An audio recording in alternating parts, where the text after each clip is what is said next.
Les secrets d'une langue.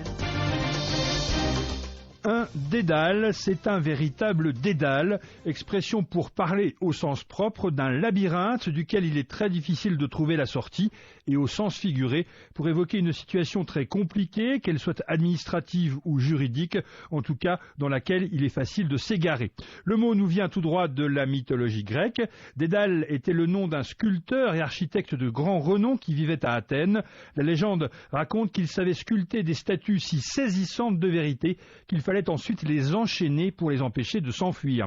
Mais c'est pour une autre œuvre que l'histoire a gardé son nom, pour la construction commandée par le roi de Crète d'un immense labyrinthe dans lequel devait ensuite être enfermé un terrible monstre mi-homme, mi-taureau, le Minotaure. Une fois le labyrinthe terminé, Dédale donna à la fille du roi la solution pour sortir de cet infernal réseau de tours et de détours.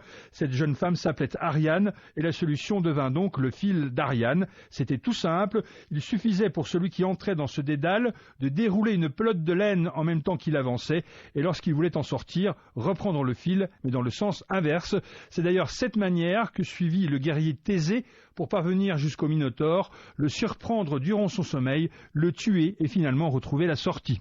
Illustration beaucoup plus récente de l'utilisation de cette expression dans la littérature française. Quand Joseph eut achevé de mettre un peu d'ordre dans ce chaos, il s'arrêta au milieu de ce dédale de paperasse, Honoré de Balzac en 1830.